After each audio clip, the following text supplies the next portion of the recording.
किसी गांव में एक बूढ़ा आदमी रहता था जो कांच के बर्तनों का कारोबार करता था। एक मर्तबा बूढ़ा आदमी कांच के बर्तनों का बड़ा सा टोकरा सर पर उठाए शहर बेचने के लिए जा रहा था। चलते चलते उसे हल्की सी ठोकर लगी तो एक कांच का गिलास टोकरे से फिसल कर नीचे गिर पड़ा और टूट गया। बूढ़ा आदमी अपनी उसी रफ्तार से चलता रहा जैसे कुछ हुआ ही ना हो। पीछे चलने वाले एक और राहगीर ने देखा तो भागकर बूढ़े के पास पहुंचा और कहा, बाबा जी, आपको शायद पता नहीं चला, पीछे आपका एक बर्तन टोकरे से गिरकर टूट गया है। बूढ़े आदमी ने अपनी रफ्तार को कम किए बगैर जवाब दिया, बेटा मुझे मालूम है। राहगीर ने हैरान होकर पूछा, बाबा जी, अगर आपको मालूम है तो रुके क्यों नहीं? बूढ़े आदमी ने जवाब दिया, बेटा जो चीज गिरकर टूट गई उसके लिए अब रुकना बेकार है। बिलफर्ज मैं अगर रुक जाता, टोकरा जमीन पर रखता, उस टूटी चीज को जो अब जुड़ नहीं सकती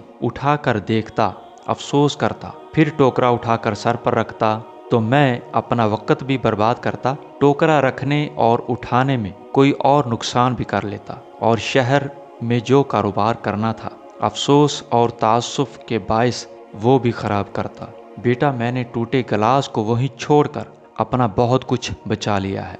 अजीज दोस्तों, हमारी जिंदगी में कुछ परेशानियां, कुछ गलत फहमियां और होने वाले नुकसान बिल्कुल उसी टूटे गिलास की तरह होते हैं कि जिनको हमें भूल जाना चाहिए, छोड़कर आगे बढ़ जाना चाहिए, क्योंकि ये वो बोझ होते हैं जो आपकी रफ्तार कम कर देते हैं, आपकी मुशक्कत बढ़ा देते हैं, आपके लिए नई मुसीबतें और परेशानियां घेर लाते हैं, आपसे मुस्कुराहट छीन लेते हैं, आगे बढ़ने का हौसला और चाहत ख़त्म कर देते हैं। इसलिए हमें चाहिए कि हम हमारी ज़िंदगी में होने वाली परेशानियों को, मुसीबतों को और होने वाले नुकसानात को भूलकर आगे बढ़ें और एक नई ज़िंदगी जिएं। अजीज़ दोस्तों, ये थी हमारी आज की वीडियो।